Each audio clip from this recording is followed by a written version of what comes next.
ओम नारायणाय नमः। भक्तों, आप सभी को ज्येष्ठ माह के कृष्ण पक्ष की एकादशी निर्जला एकादशी की ढेर सारी शुभकामनाएं।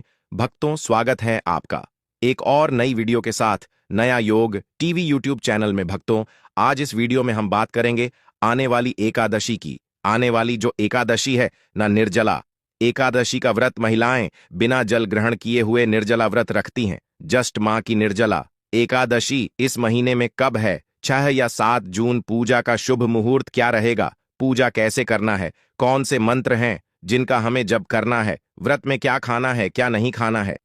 संपूर्ण जानकारी आज हम आपको इस वीडियो के माध्यम से देने जा रहे हैं, इसलिए वीडियो के अंत तक बने रहें। ज्येष्ठ महीने के निर्जला एकादशी, इसे पूर्ण जन्म के पापों से मुक्ति पाने के लिए, यूं कहे कि मोक्ष की प्राप्ति करने के लिए निर्जला होकर महिलाएं निर्जला एकादशी का व्रत रखती हैं। इस व्रत में जल की एक बूंद भी देने की मन होती है। मैं आऊंगा निर्जला एकादशी, यह सौभाग्य देने वाले एकादशी है। सौभाग्य कैसा? ऐसा सौभाग्य कि यदि कोई अभागी नहीं, स्त्री निर्जला एकादशी का एक व्रत मंत्र कर ले, उसका सौभाग्य जाग जाता है कि संतान पाया जाता है। जिसको सौभाग्य की प्राप्ति नहीं हो रही, यह जिसके हाथों की लकीरों में दुर्भाग्य हो या कहीं की दुआ हो, तो वह दोष हुई मिट जाता है। निर्जला एकादशी के प्रताप से सौभाग्य जागृत होता है। निर्जला एकादशी सौभाग्य को जगाने वाली है। पूर्ण रूप से निर्जला एकादशी का व्रत महिलाएं मोक्ष प्राप्त करने के लिए रखा जाता है। इस एकादशी का व्रत रखने से सभी पापों का नाश हो जाता है। यह सौभाग्य को जगाने वाली एकादशी है। महिलाएं एकादशी का व्रत निर्जला रखती हैं। आपके जीवन की सभी दुखों का अंत करने वाली है। एकादशी आपके जीवन में आर्थिक परेशानी चल रही है, तो निर्जला एकादशी इसका एक उत्तम उपाय हो सकता है। आपके जीवन में क्लेश चल रहा है और मोक्ष की कामना करते हैं, तो इससे बड़ा कोई उपाय हो नहीं सकता। आज के इस वीडियो में हम बात करेंगे कि इस एकादशी का व्रत करना किस तरह से है, इसमें किस चीज के दान का भी पूजा का विधान है, इस व्रत के नियम क्या है। इस एकादशी का नाम है निर्जला एकादशी। तो क्या हम इस एकादशी के दिन जल ग्रहण कर सकते हैं या नहीं कर सकते? इस एकादशी में कुछ चीजों को त्यागना होता है, और असली एकादशी में कुछ ऐसी चीज हैं जिनका आपको सेवन नहीं करना होता है या प्रयोग नहीं करना होता है। वह कौन सी वस्तु में है, कौन सी चीज हैं जिनको आप इस एकादशी में एक दिन पहले ही त्याग देंगे? इसके नियम क्या रहेंगे? किस विधि से इस व्रत को करना चाहिए? इस पूजन से इसको करना चाहिए? दान क्या रहेंगे? कारण कब होगा, कैसे होगा, क्या समय रहेगा? एकादशी व्रत किस दिन यह करना है? शुभ मुहूर्त क्या रहेगा? पूजा का समय क्या रहेगा? इस प्रकार से इस संपूर्ण जानकारी इस आने वाली एकादशी के बारे में आपको प्रदान की जाएगी। हम यहाँ पर पंचांग और पुराणों के आधार पर जानकारी प्रस्तुत करते हैं। कौन सा व्रत, कौन सा त्योहार कैसे मनाना है, क्या आप पूजा विधि है जो पुराने में लिखी होती है, वहां हम आपको बताते हैं।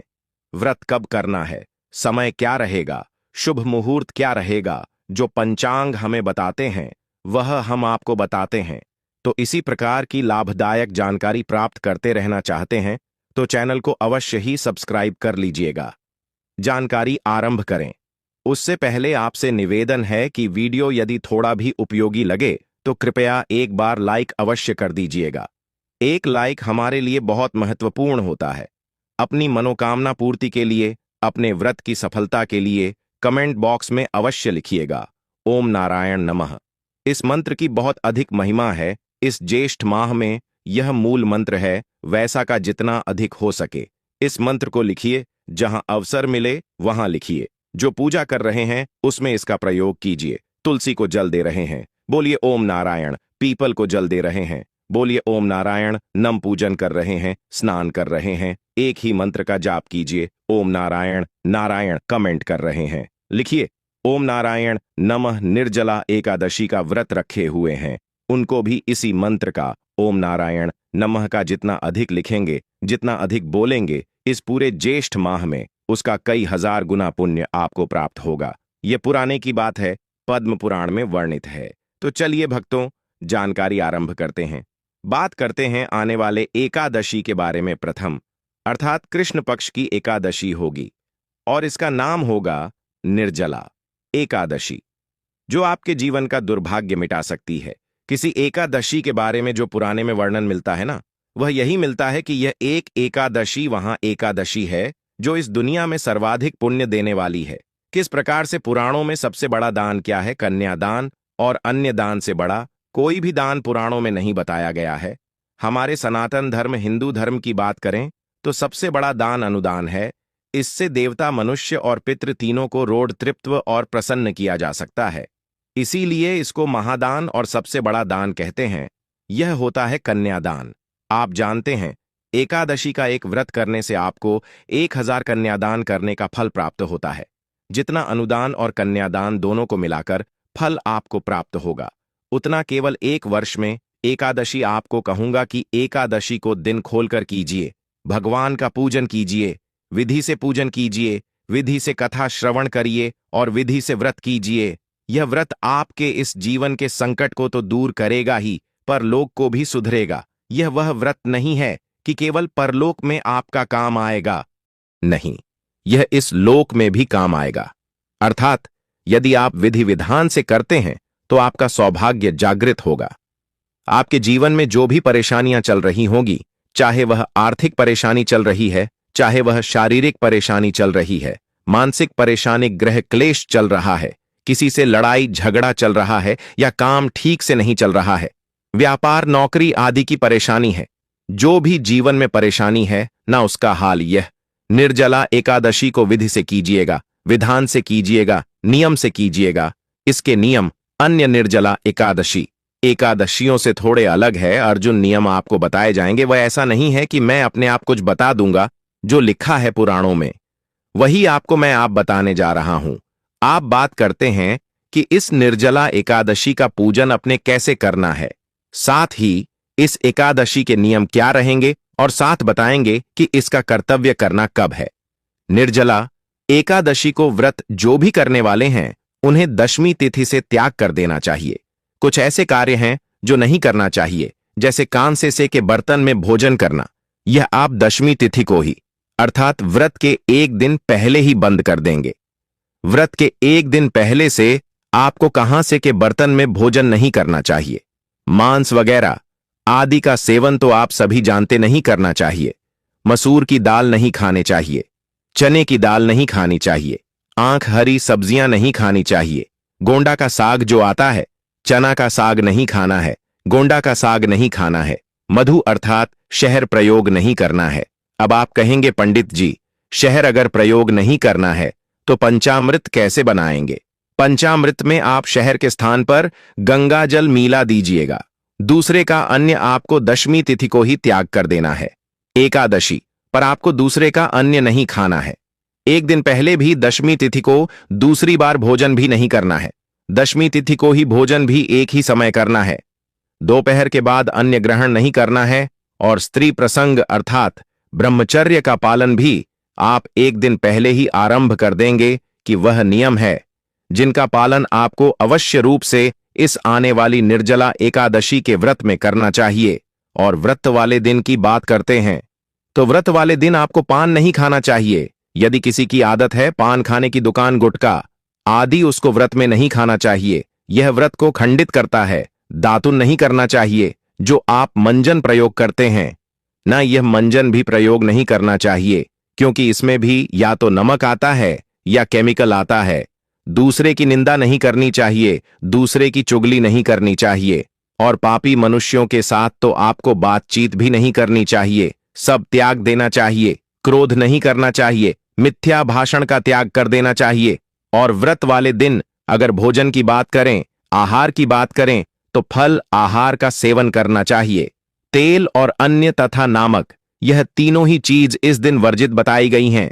इनका सेवन भी आपको नहीं करना चाहिए। यह वह वस्तुएं हैं जिनका आपको निर्जला एकादशी व्रत पर त्याग करना है, अर्थात में का प्रयोग और बंद कर देना है दशमी तिथि से।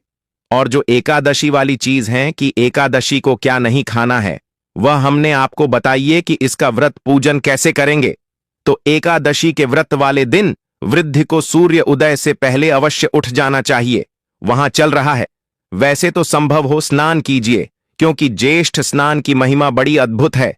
साहब, स्नान की महिमा इतनी अधिक है कि इसका जो पुण्य है ना, वह कार्तिक स्नान से भी 1000 गुना अधिक है और उसको ज्यादातर लोग जानते नहीं हैं। और इसका कारण भी भगवान श्री हरि विष्णु का एक श्राप है कि यह कहे कि भगवान श्री हरि विष्णु का एक वचन है जो उन्होंने यमराज को दिया था कि महिमा इसका पुण्य सभी मासूम में सर्वोत्तम है। यदि आप कार्तिक स्नान को या कार्तिक मास को सबसे उत्तम समझते हैं तो यह आपकी भूल होगी। एक बार उसे वीडियो को सुनिएगा जिसमें हमने पद्म पुराण से पूरा विवरण निकाल कर ले आपके लिए कि किस प्रकार से भगवान विष्णु स्वयं इस मानस के बारे में वर्णन कर रहे हैं और क्यों इस मास की जो महिमा अर्थात इसकी जो जानकारी है लोगों के बीच में वह कम होती जा रही है। इसका कारण क्या है? कलयुग में इस मास के बारे में अधिकतम लोग जानते नहीं हैं। इसकी महिमा, इसके महत्व को नहीं जान पा रहे हैं। इसका कारण क्या है? यह उसे वीडियो से झांत होगा, परंतु यदि आपने इस वीडियो के माध्यम से इसकी महिमा को समझ लिया तो आप छोड़ ही नहीं पाएंगे। इस ज्येष्ठ मास में स्नान दान होने के कार्य करना कितना अधिक पुण्य है साहब। वर्णन आता है कि यमराज स्वयं भयभीत हो गए। ज्येष्ठ मास के पुण्य को जब पृथ्वी वालों ने प्राप्त करना शुरू किया था, उनका पूरा नरक रोग खाली हो गया, यमलोक खाली हो गया। यमदूतों को कोई मिलता नहीं था क्योंकि सब ज्येष्ठ स्नान करके अपने पाप धो लेते थे। तब वह रोते हुए पहुंचे विष्णु भगवान के पास के, प्रभु आपने यह क्या मानस बनाया है? यह तो 7 पीढ़ी के जो पुराने जीव मेरे यहां नर्क में पड़े थे उनके साथ में पीढ़ी में आकर स्नान कर लिया। आपका पैसा आपका, और वह वहां से तृप्त हो गए। मेरा तो काम ही बंद हो गया। बाद ही रोचक प्रसंग है, इसको अवश्य सुनिएगा। तो एकादशी वाले दिन आपको सूर्योदय उठाना है। उठने के बाद स्नान आदि करके अपनी पूजा स्थल के साथ सफाई कीजिए और पूजा स्थल पर सामग्री एकत्र करके आसन लगाकर बैठ जाइए। बात आती है कि सामग्री में हमें क्या क्या चाहिएगा, तो सामग्री नोट कर लीजिए। सामग्री में आपके पास होने चाहिए भगवान श्री हरि विष्णु की कोई प्रतिमा या तस्वीर, माधव रूप की अगर तस्वीर आपके पास हो, प्रतिमा हो तो बहुत उत्तम रहेगा, क्योंकि वह साथ में दोनों ही एकादशियों पर आपको भगवान के माधव स्वरूप का पूजन करना चाहिए। एक चौकी पीला वस्त्र, रोली मोली पान सुपारी लौंग इलायची, धूप में पुष्प की माला, खुले पुष्प चित्र जानू तांबे का एक लोटा, यह सामग्री आपको आवश्यक होगी। साथ ही पंचामृत बनाने के लिए कच्चा दूध, दही, घी, शहद और शक्कर, यह 5 चीज पंचामृत बनाने के लिए। क्योंकि एकादशी व्रत है, इसमें शहद प्रयोग नहीं होगा, तो उसके स्थान पर गंगाजल की सारी वस्तुएं आप एकत्र कर लीजिए। सामग्री एकत्र कर लीजिए। तांबे का लोटा लीजिए, उसे बच्चों से मांझी और उसमें पहले गंगाजल भरिए, फिर उसमें शुद्ध जल भर लीजिए। आसन लगाकर बैठ जाइए और पूजन आरंभ कीजिए। एक पुष्प से सभी सामग्री पर और स्थान पर पहले चींटी दीजिए। इसका लाभ यह होगा कि इससे जो स्थान है, जो सामग्री है, वह सभी पवित्र हो। जल के चित्ते दीजिएगा। हम मंत्र पढ़ते हैं, ओम पवित्र हो, पवित्र एवं सर्वण व्यास, मेरे तो कुंडली कक्षा ही हो। इस प्रकार से अपने पवित्रीकरण किया है, शुद्धिकरण किया है। भगवान को विराजमान करेंगे, उससे पहले अपने हाथ धो लीजिए। अपने सीधे हाथ पैर जल लीजिए। हास्टल रक्षालन आप तो दीजिए। हाथ धोने के बाद भगवान की स्थापना कीजिए। चौकी बिछाइए, चौकी पर पीला वस्त्र अगर है तो वह भी चाहिए। और भगवान को स्थापित करने से पहले प्रार्थना कीजिए कि हे ईश्वर ही परमात्मा, हम आपके यहां आवाहन कर रहे हैं, आप यहां विराजमान हो और भगवान की तस्वीर को स्थापित कर दीजिए। यह भाव हो गया कि अपने भगवान को आसान दिया पुष्प के रूप में और भगवान आकर विराजमान हो गए। अब जिन लोगों के यहां चौकी नहीं है तो वह अन्यत्र स्थान पर भी भगवान का इसी प्रकार से स्थापना करेंगे। आपके पास जो भी उपयुक्त स्थान है पूजा का, वहां पर आप इसी प्रकार से निवेदन करके पुष्प रखिए और भगवान की तस्वीर या प्रतिमा को स्थापित कीजिए। राखी आप कुछ लोग कहेंगे कि हमारे पास तो पृथ्वी पर है, पूजन करना है हमें, तो हाँ पृथ्वी पर रखकर भी पूजन कर सकते हैं। शुद्धता का ध्यान रखें, अच्छे से साफ सफाई कर ले। किसी का कच्चा मकान भी यदि है ना, तो उसको अच्छे से लिख लीजिए, उस स्थान को जहां अपने भगवान की तस्वीर रखनी है और पुष्प के रूप में आसान दीजिए। वहां पर भगवान की स्थापना कीजिए। वही फल है जो चौकी पर मिलेगा। और कहते हैं कि मुझे स्थान से अंतर नहीं पता लगता, मुझे आपका भाव जानना है। अगर आप भाव से पूजन करेंगे तो मेरे लिए सोने की चौकी पर बिठाने वाला और पृथ्वी पर बिठाने वाला दोनों ही बराबर है, दोनों ही समान। जिसको जितना मैंने दिया है उसको उसी अनुसार मेरा व्रत पूजन करना। स्थापना करने के बाद सामने दीपक रखिए। गीता दिया, घी के दिए के नीचे भी आसान दीजिएगा। दीपक को कभी पृथ्वी पर नहीं रखते हैं या कहीं भी सीधा नहीं रखते हैं, आसान देते हैं। और धूप रखिएगा। अब आपको दीपक को प्रचलित कर लीजिए, धूप को प्रचलित कर लीजिए और संकल्प कीजिए। व्रत करने का संकल्प करने के लिए अपने सीधे हाथ में जल लीजिए। 1 रुपये का सिक्का दक्षिण के रूप में कम से कम रखिए और 3 बार बोलिए, ओम श्री विष्णु, ओम श्री विष्णु, ओम श्री विष्णु। अपना नाम, अपना गोत्र, जिस स्थान पर बैठकर आप संकल्प कर रहे हैं वहां का मकान नंबर, क्षेत्र का नाम, शहर का नाम, वैशाख माह से कृष्णा पक्षी, एकादशी, आयाम, पुण्यतिथि, आयु, आरो के पिता प्राप्त है। सौभाग्य प्राप्त, प्यार था, यह सुख संपत्ति प्राप्त है। एकादशी व्रत पूजन संकल्पम, संकट से विष्णु शरण, शरण प्रताप। और वह संकल्प भगवान के चरणों में अर्पित कर दीजिए, हाथ जोड़कर नमस्कार कीजिए। अब आप भगवान का पूजन आरंभ करेंगे। पूजन करने के लिए भगवान के सामने एक पत्र रख दीजिए, कटोरी रख दीजिए या कोई अन्य पत्र जिसमें आप पूजा की सामग्री अर्पित करेंगे।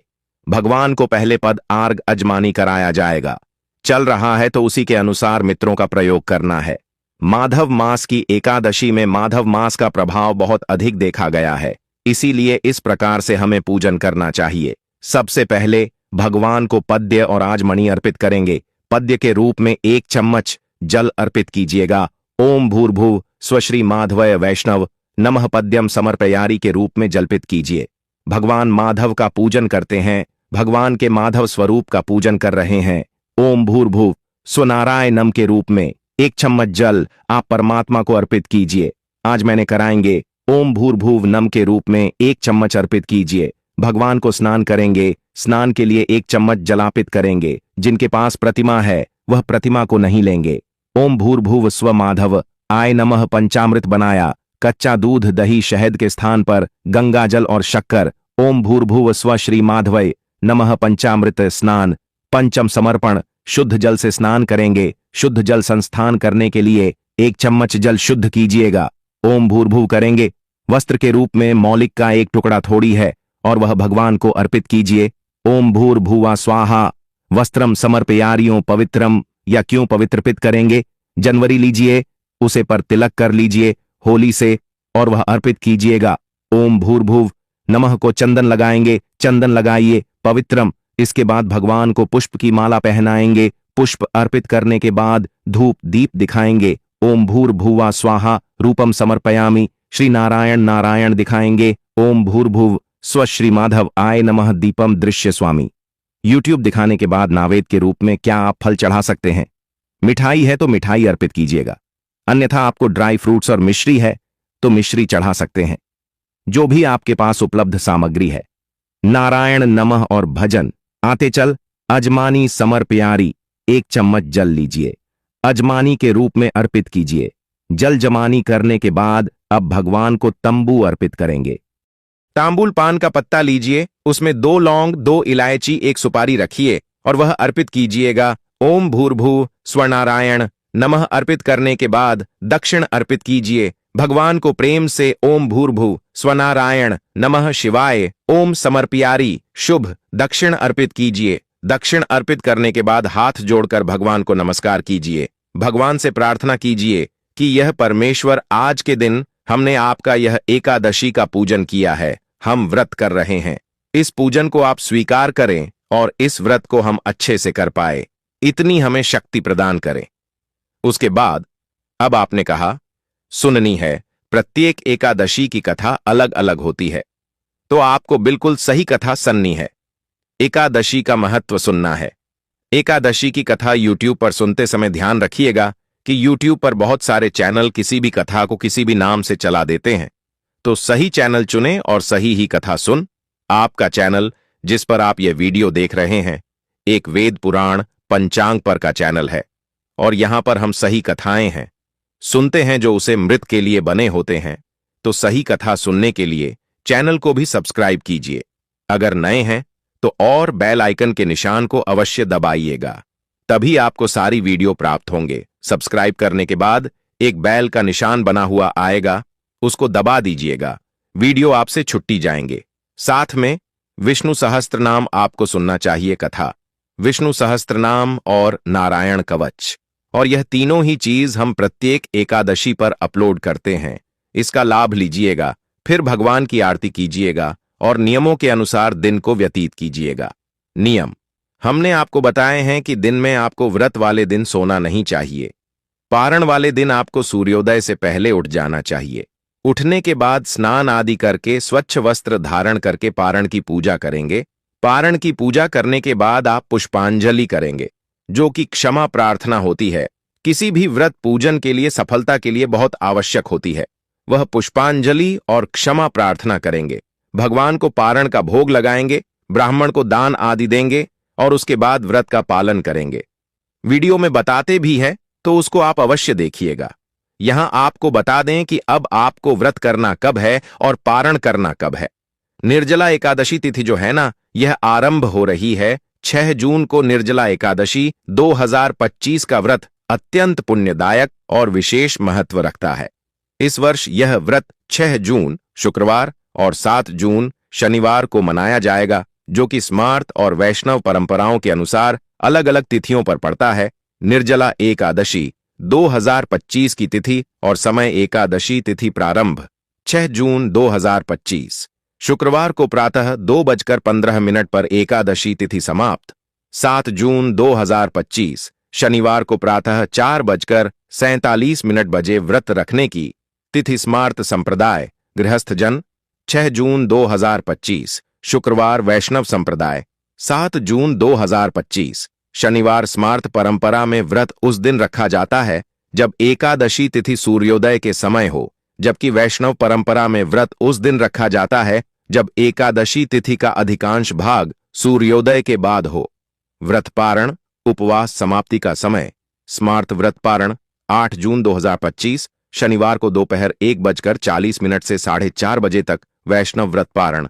9 जून 2025 रविवार को प्रातः 5:23 से 7:17 तक पारण हरिवासर के समाप्त होने के बाद किया जाता है, जो कि 7 जून को प्रातः 11:25 तक समाप्त होगा। अभिजीत मुहूर्त और उसका महत्व। अभिजीत मुहूर्त प्रत्येक दिन का यह मुहूर्त सूर्योदय के लगभग 24 मिनट बाद से लेकर 48 मिनट तक रहता है।